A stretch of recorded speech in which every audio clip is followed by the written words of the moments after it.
Man, these military planes have been flying really, really low over our house. It was one of those Ospreys, I think that's what it's called. But they flew right over the house, set off all the car alarms and everything. Why are they flying so low? Hey dude, sorry for all the rumbling. It was a big one in the direction.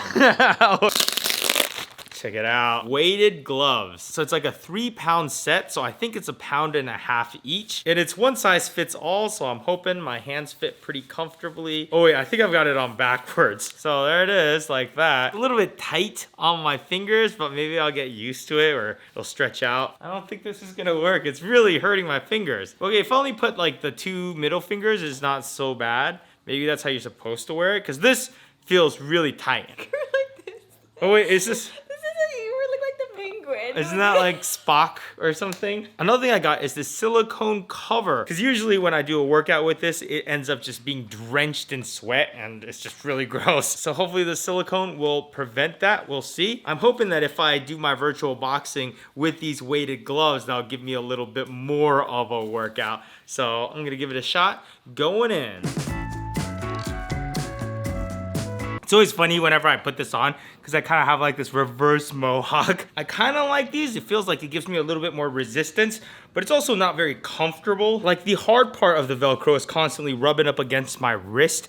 It's a little irritating. Why wouldn't they just put the rough part of the Velcro right here so the soft side rubs against you?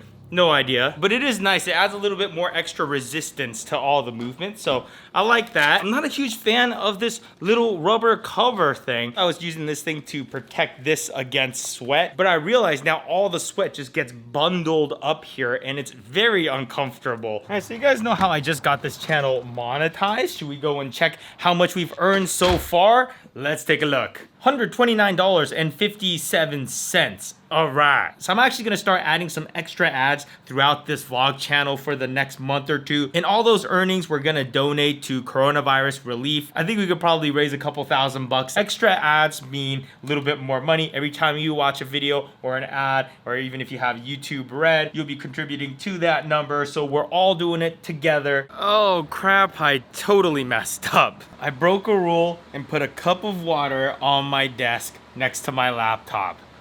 Anyways, it all kind of landed on the right side of the keyboard and I'm just hanging it upside down for now. I got the laptop hanging from a Cardellini clamp and I got a little hair dryer here and a fan, and it's been hanging here all day since this morning. They recommend not turning it back on for 3-4 days, but I have some files on the internal hard drive that is pretty time sensitive. I really need it now, so I'm really hoping that since I've had this on here like this all day, that when I turn it on, everything's gonna be back to normal. Please, please, please. All right, that's a good sign. Ooh, all right, there's the mouse.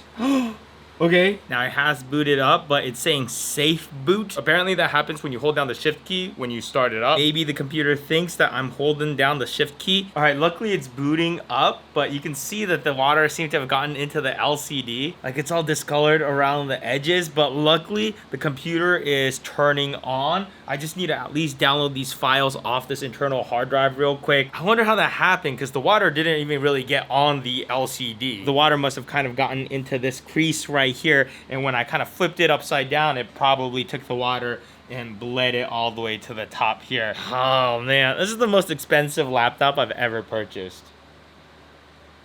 All right, so now I've been editing for the last couple hours. Good news is the computer itself seems to be working all right. I have it hooked up to this external monitor and editing seems to be flowing just fine. The monitor on the MacBook itself, not doing so hot, still looks crazy. But also the shift key was having issues. The computer always thought the shift key was being held down, so every time I type, everything was uppercase. So I popped off the buttons, set up the hair dryer on there for a little bit, and it seems to be working perfectly fine again, so we are in good shape.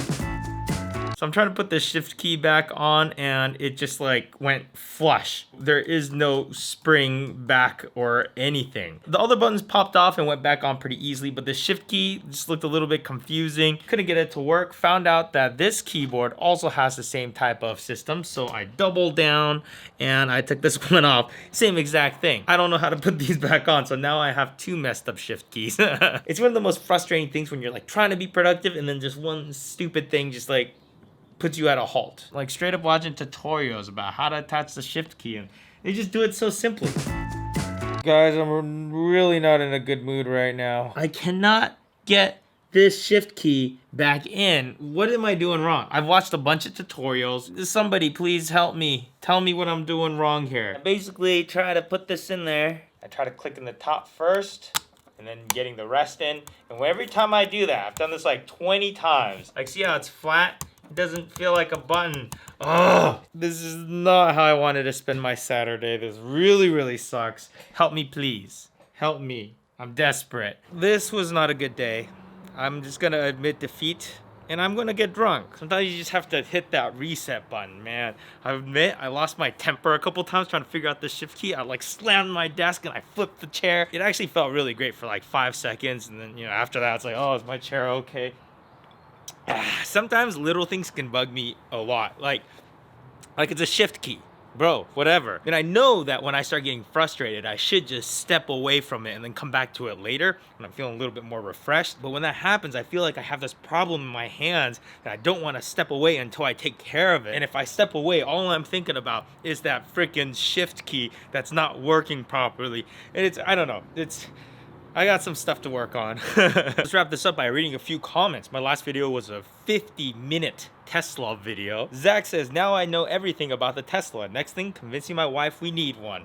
Can't believe I just watched almost 50 minutes of Gene talking about a car. God, I never want to make another 50-minute video again. It takes forever to film and it takes forever to edit it, but even after you're done editing, you still have to watch through it a couple of times to make sure there's no mistakes and fact checks. And like every process, it just took so long. I'm so glad that video's done. Gene instantly regrets his decision at 15:43. What's that? Oh, that's what I tried to put water on the windshield. Oh, that was dumb. By the way, how many of you guys made it to the end where the car accident happened right behind me? It was just a minor one. No one was hurt or anything, but I just thought it was kind of crazy that it happened right behind me. And unlock. And I kind of thought it was funny and laughed, which is probably why I'm getting hit by karma and now my computer is on the verge of death. Okay, so one last thing. I personally don't actually go through all my emails. I get overwhelmed by it a little bit. There's a company that helps me sort through it. So if you send me an email and I don't respond, like, no hard feelings. But sometimes I like to skim through it. I got an email from Borkomandinu Kipran. I'm sorry, I said your name so wrong. But he's a photographer based in Romania. And on April 29th, he's turning 18. That's basically, well, today's the 28th, but maybe by the time I upload this, it'll be the 29th. But can we all just say happy birthday to Borkoman? I'm so sorry about how terribly I'm saying your name. But 18th birthday, that's a big day. And he's quarantined right now, just like everybody else. And it's a big day. It's a day you want to go out and celebrate and hang out with friends and all that. But yeah, man, it's too bad that we're stuck in quarantine for your 18th birthday. But, it'll be over soon enough. And you should throw a party after that. Invite me. All right, see you guys later.